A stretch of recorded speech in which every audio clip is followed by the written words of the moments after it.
आपका अपना channel India A1 news, जो रखे आपको A1।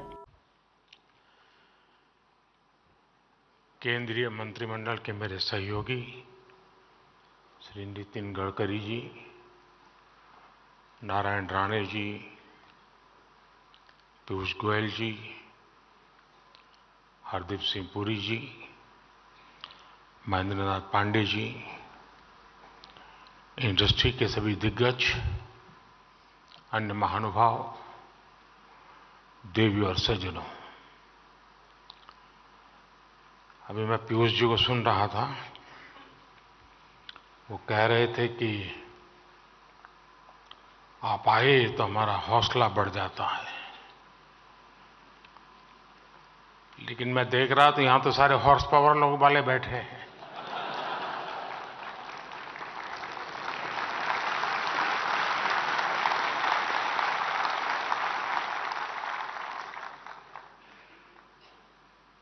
तो तय हो गया है कि किसको कहां से हौसला मिलने वाला है। सबसे पहले तो मैं ऑटोमोटिव इंडस्ट्री को इस शानदार आयोजन के लिए बहुत बहुत बधाई देता हूं। मैं आज हर स्टॉल पर तो नहीं जा पाया, लेकिन जितने भी स्टॉल्स मैंने देखे वो बहुत ही प्रभावित करने वाले थे। हमारे देश में ये सब हो रहा है, देखते हैं तो और आनंद हो जाता है। मैंने तो कभी गाड़ी खरीदी नहीं है, इसलिए मुझे कोई अनुभव नहीं है, क्योंकि मैंने कभी साइकिल भी नहीं खरीदी है। मैं दिल्ली के लोगों को भी कहूंगा कि इस एक्सपो को आकर जरूर देखें। ये आयोजन मोबिलिटी कम्युनिटी और पूरी सप्लाई चेन को एक मंच पे लाया है। मैं आप सभी का भारत मोबिलिटी ग्लोबल एक्सपो में अभिनंदन करता हूं और आप सबको बहुत बहुत शुभकामनाएं देता हूं। शायद आप में से कुछ लोगों को स्मरण होगा कि जब मेरी पहली टर्म थी, उस समय मैंने एक ग्लोबल लेवल की मोबिलिटी कॉन्फ्रेंस प्लान की थी। और उस समय की चीजें अगर आप निकाल के देखोगे तो बैटरी पर हमारा फोकस क्यों होना चाहिए, इलेक्ट्रिक व्हीकल की तरफ हमें कैसे जल्दी जाना चाहिए, इन सारे विषयों पर बहुत विस्तार से वो समिट हुआ था। ग्लोबल एक्सपर्ट्स आए थे। और आज मेरी दूसरी टर्म में मैं देख रहा हूं कि खासी मात्रा में प्रगति हो रही है, और मुझे विश्वास है कि तीसरी टर्म में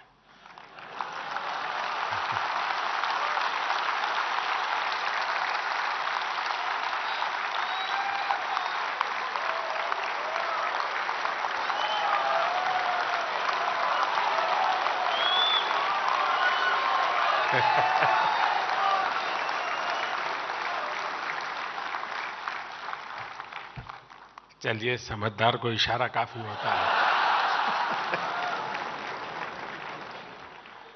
और आप लोग तो मोबिलिटी की दुनिया है, तो ये इशारा देश में जल्दी से पहुंचेगा।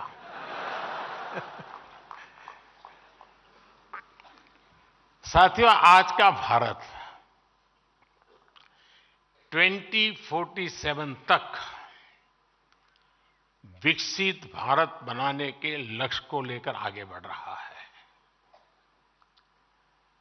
इस लक्ष्य की प्राप्ति में मोबिलिटी सेक्टर एक बहुत बड़ी भूमिका अदा करने वाला है। और मैंने लाल किले से कहा था, मैं आज दोबारा उसका पुनःस्मरण करा रहा हूं। उसमें मेरा एक विजन भी था, मेरा विश्वास भी था।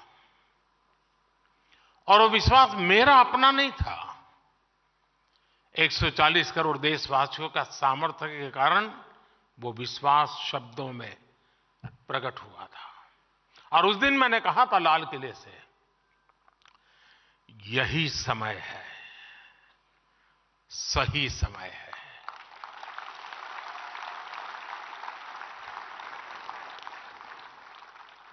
ये मंत्र आपके सेक्टर पर बिल्कुल फिट बैठता है।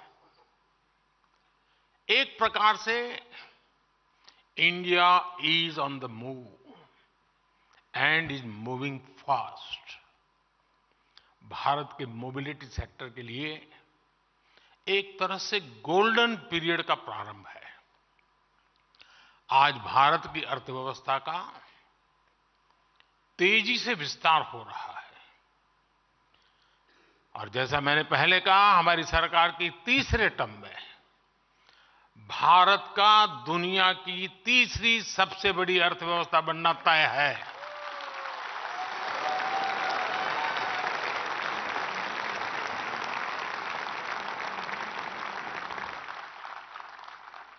हमारी सरकार के प्रयासों से पिछले 10 वर्षों में करीब 25 करोड़ लोग गरीबी से बाहर निकले हैं।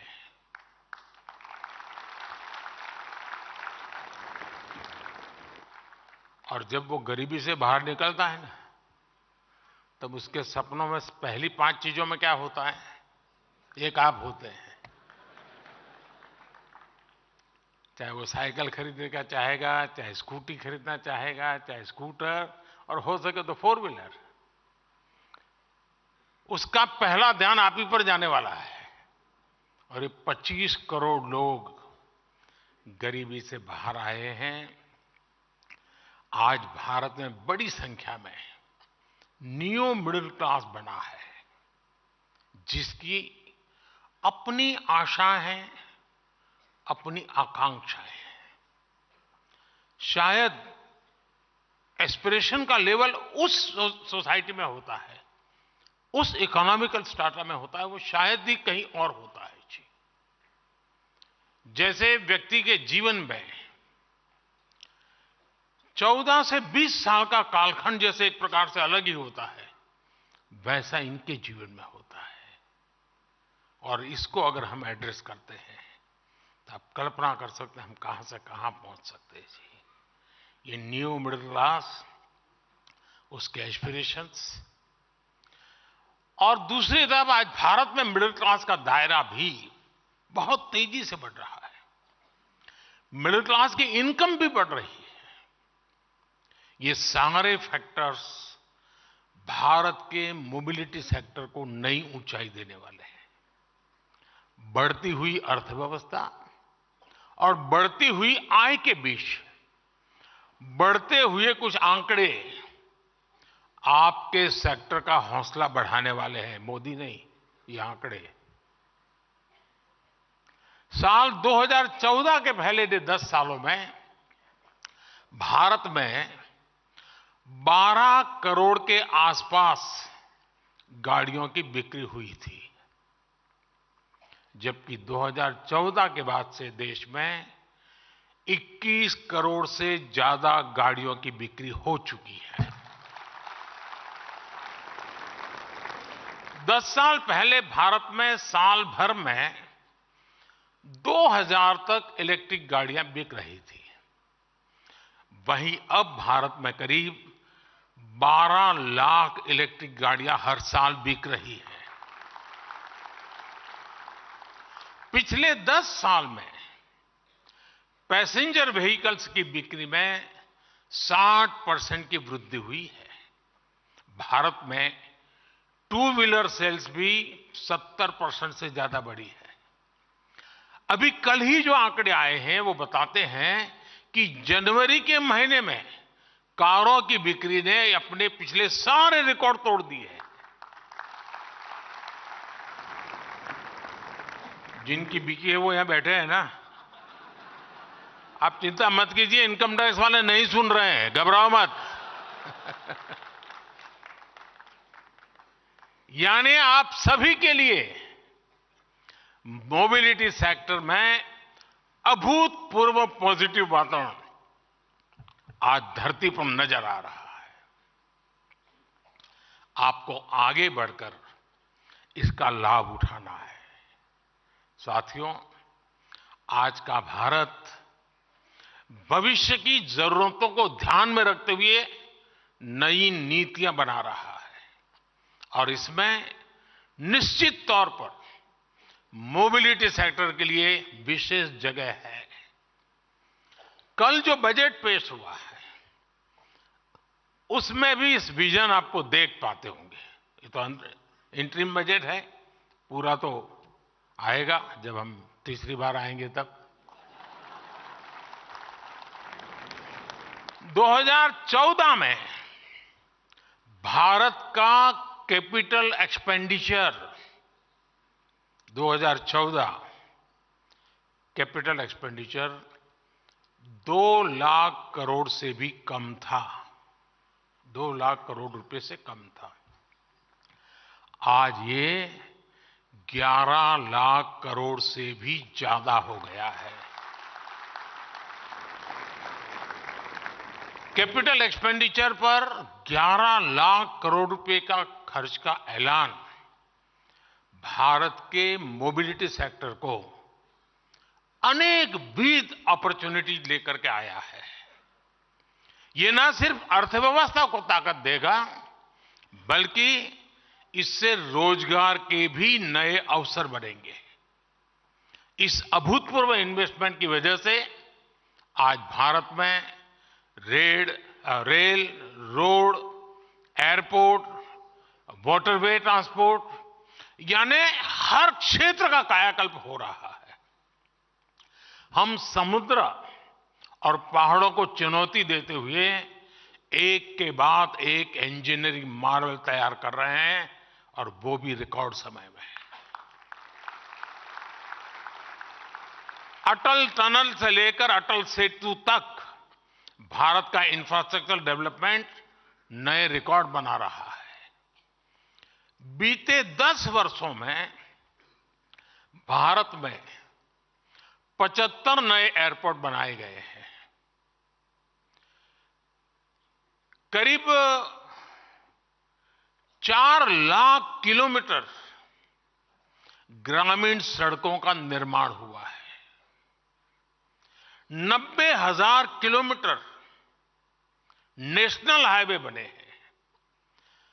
3500 किलोमीटर के हाई स्पीड कॉरिडोर विकसित किए गए हैं।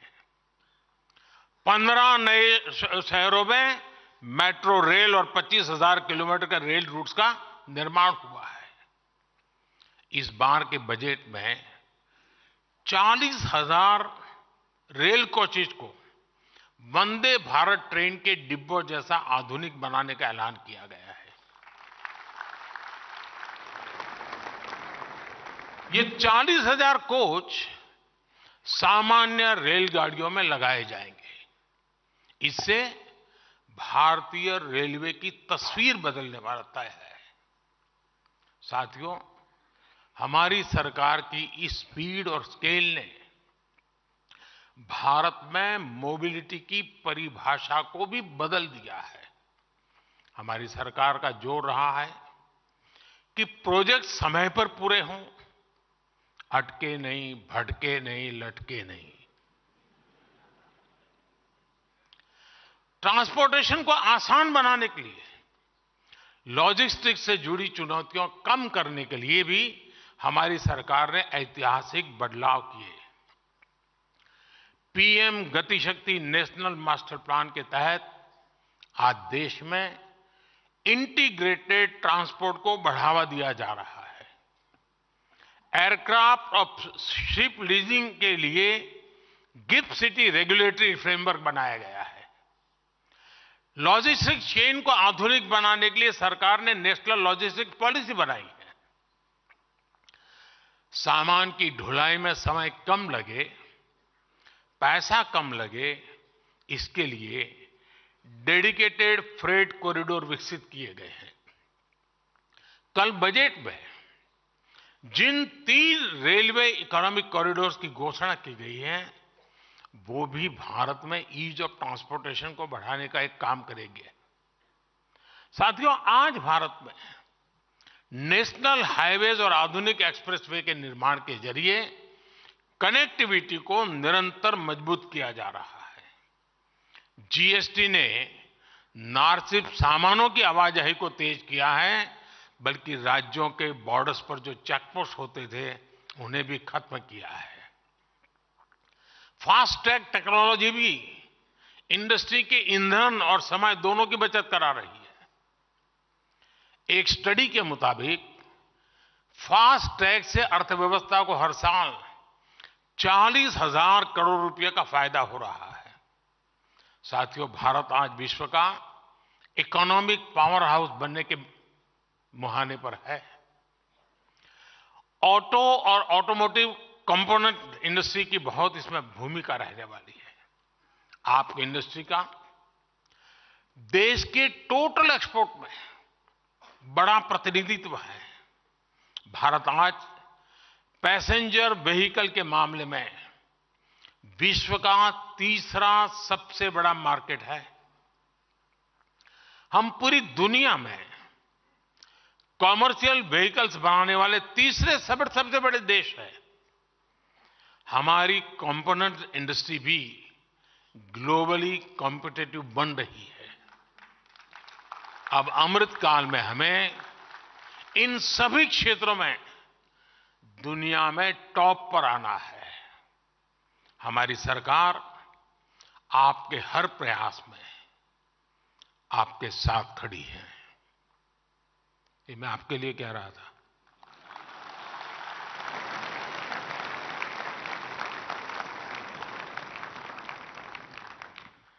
आपकी इंडस्ट्री के लिए सरकार ने 25,000 करोड़ रुपए से ज्यादा की प्रोडक्शन लिंक इंसेंटिव स्कीम बनाई है। यह हमारी पूरी वैल्यू चेन को आत्मनिर्भर बनाने और एमएसएमईज को शक्ति देने में बड़ी भूमिका निभा रही है। बैटरी स्टोरेज के लिए सरकार ने 18,000 करोड़ रुपए की पीएलआई स्कीम दी है। और जब बैटरी स्टोरेज की बात आती है तब मैं आपको बताता हूं मैं क्या सोच रहा हूं। अगर मैं क्लीन कुकिंग मूवमेंट को आगे बढ़ाऊं, मान लीजिए देश में 25 करोड़ घर है और रूफटॉप सोलर और बैटरी स्टोरेज की व्यवस्था और उससे कुकिंग की व्यवस्था, क्लीन कुकिंग की व्यवस्था, 25 करोड़ बैटरी की जरूरत, मतलब आपकी गाड़ियों से सैकड़ों गुना बैटरी की आवश्यकता, जो एक अपने आप में गाड़ी की बैटरी को एकदम सस्ता कर देगी। अभी आप आराम से इस फील्ड में आइए, पूरा पैकेज लेकर के आइए। और कल सरकार ने घोषित किया है बजट में, हम पहले तबक्के में 1 करोड़ परिवारों को रूफटॉप सोलर से उसकी 300 यूनिट तो कम से कम मुफ्त बिजली, और मेरी तो योजना है कि रूफटॉप से उसका इलेक्ट्रिक व्हीकल का चार्जिंग व्यवस्था उसके घर में ही हो। उसकी गाड़ी रात को आए, स्कूटी आए, स्कूटर आए, चार्ज हो जाए, सुबह अपना चलता चले। यानी एक प्रकार से डिसेंट्रलाइज व्यवस्था पूरी तरह रूफटॉप सोलर सिस्टम के साथ जोड़ने की कल्पना है। ये सारी चीजें आपके भविष्य की योजनाओं के में दिमाग में रख करके प्लान कीजिए। मैं आपके साथ हूं।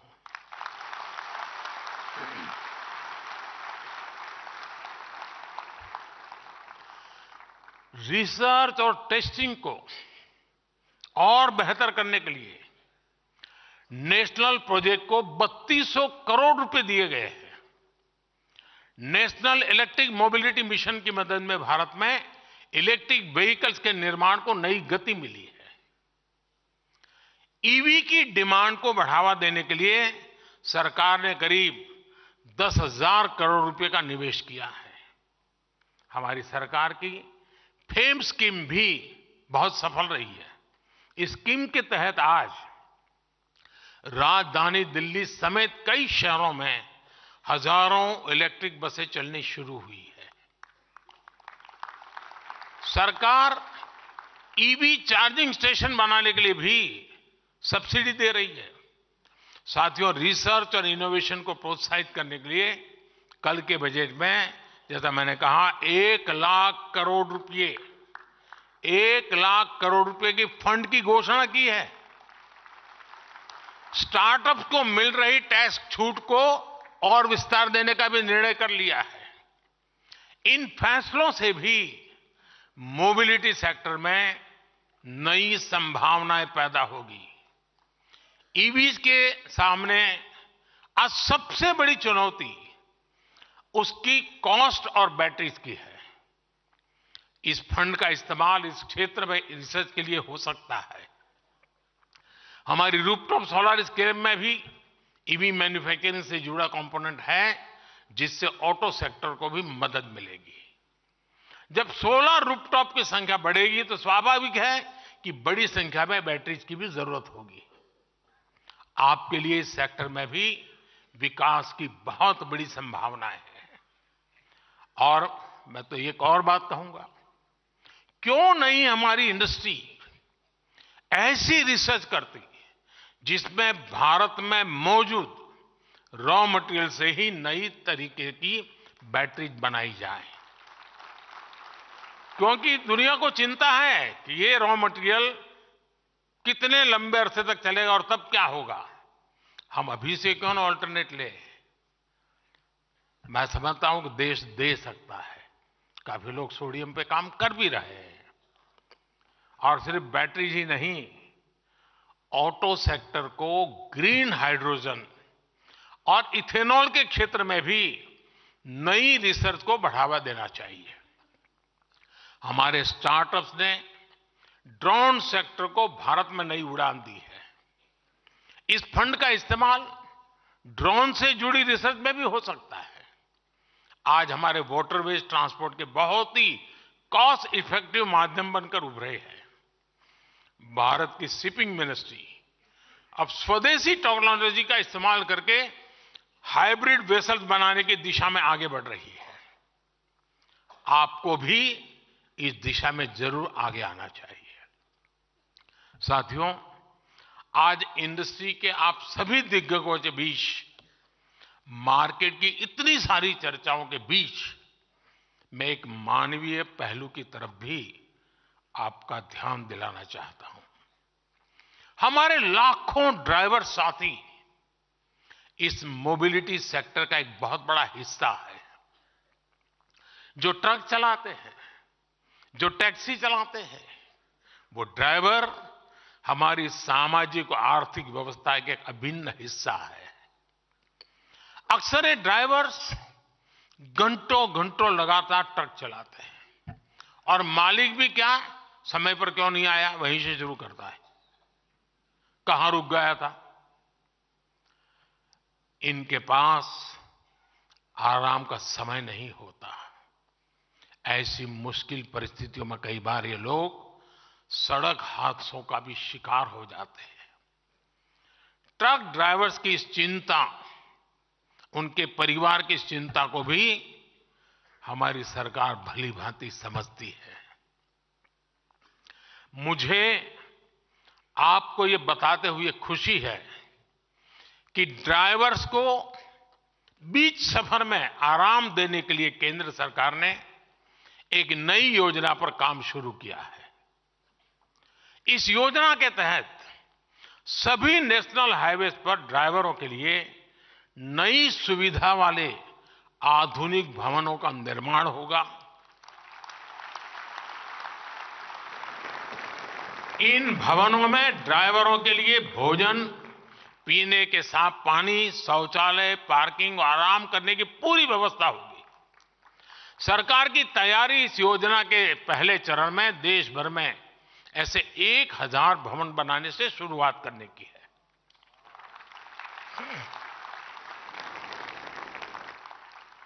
ट्रक और टैक्सी ड्राइवर के लिए बनाए गए ये भवन ड्राइवर्स की ईज ऑफ लिविंग और ईज ऑफ ट्रैवलिंग दोनों बढ़ाएंगे।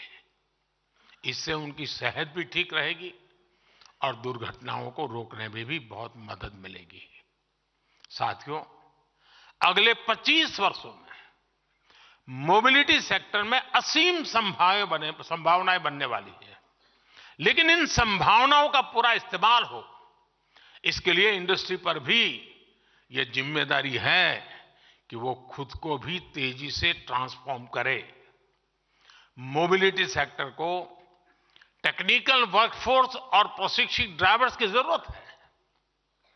आज देश में 15,000 से अधिक आईटीआईज इस इंडस्ट्री को मैन पावर देते हैं। क्या इंडस्ट्री के लोग इन आईटीआईज के साथ मिलकर कोर्सेज को और ज्यादा रिलेवेंट नहीं बना सकते? आप जानते हैं कि सरकार ने एक स्क्रैपेज पॉलिसी बनाई है। इसके तहत पुरानी गाड़ियों को स्क्रैपिंग के लिए देने पर नई गाड़ियां खरीदने के दौरान रोड टैक्स में छूट दी जाती है। क्या ऑटो इंडस्ट्री भी लोगों को प्रोत्साहित करने के लिए ऐसे इंसेंटिव नहीं दे सकती क्या? साथियों, इस एक्सपो को आपने टैगलाइन दी है, बियॉन्ड बाउंड्रीज। ये शब्द भारत की भावना को दिखाते हैं। हम आज पुरानी बंदिशों को तोड़कर पूरी दुनिया को साथ लाना चाहते हैं।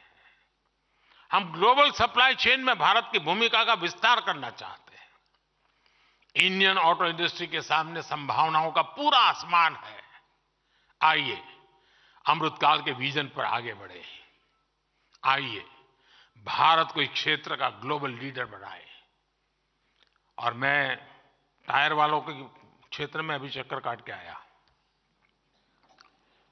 और मेरा पहले दिन से इन टायर वाली दुनिया से झगड़ा रहता है। मुझे अभी भी समझ नहीं आता है कि भारत जो खेती प्रधान देश है, उसको रबर इंपोर्ट क्यों करना पड़े।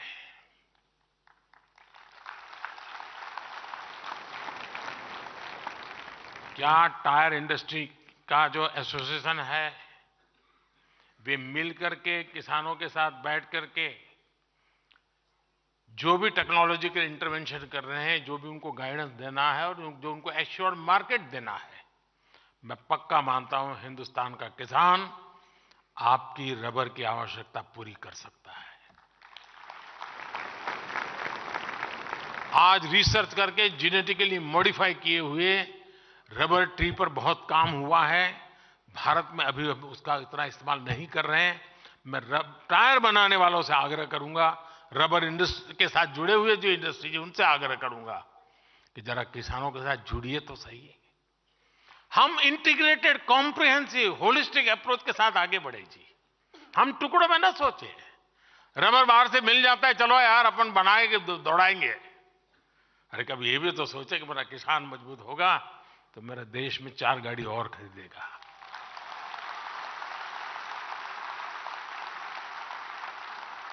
और गाड़ी कोई भी खरीदे, टायर तो आप ही का लगने वाला है जी। मेरा कहने का तात्पर्य है कि साथियों, आप लोग पहली बार जब इतनी बड़ी मात्रा में एक साथ आए हैं, नए सिरे से कैसे सोच सकते हैं? एक दूसरे को हेल्पिंग हैंड बन करके नए इनोवेटिव आइडियाज के साथ आप कैसे आगे बढ़ सकते हैं? और आज हम एक ऐसे स्टेज पर हैं, हम जितने साथ मिलकर काम करेंगे, हमारी ताकत अनेक गुना बढ़ जाएगी और हम दुनिया में छाने का मौका नहीं जाने देंगे।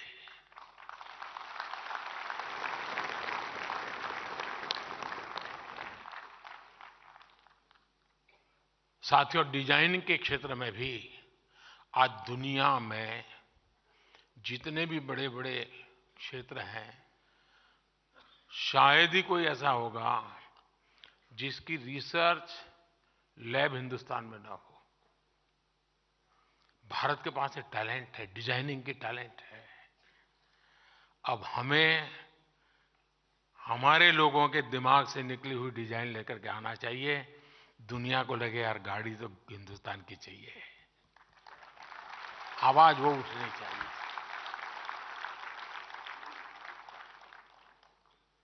गर्व से वो कहें, रास्ते में जाता है तो कोई भी, अरे ये हमारी मेड इन इंडिया है, यार जरा देख के गाड़ी तो देखे जरा। मैं मानता हूं ये मिजाज पैदा करना चाहिए। और अगर आपका आप पर भरोसा होगा ना, तो दुनिया आप पर भरोसा करेगी। मैं जब दुनिया के सामने योग की बात लेकर के गया था, यूएन में मैंने योग की बात कही थी, तो मैं वापस हिंदुस्तान आया तो मुझे कई लोग कह रहे थे, क्या मोदी जी यूएन में पहला भाषण करने गए और आप ये करके आए। लेकिन आज पूरी दुनिया नाक पकड़ करके बैठ गई है।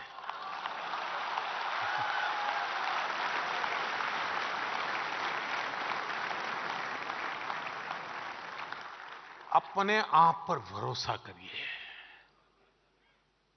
सामर्थ्य के साथ खड़े हो जाइए। विश्व का कोई ऐसा रास्ता ना हो जहां आप नजर ना आए दोस्तों।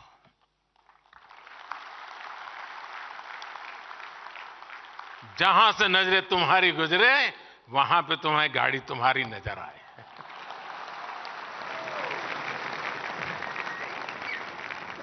आप सभी को बहुत बहुत शुभकामनाएं। धन्यवाद।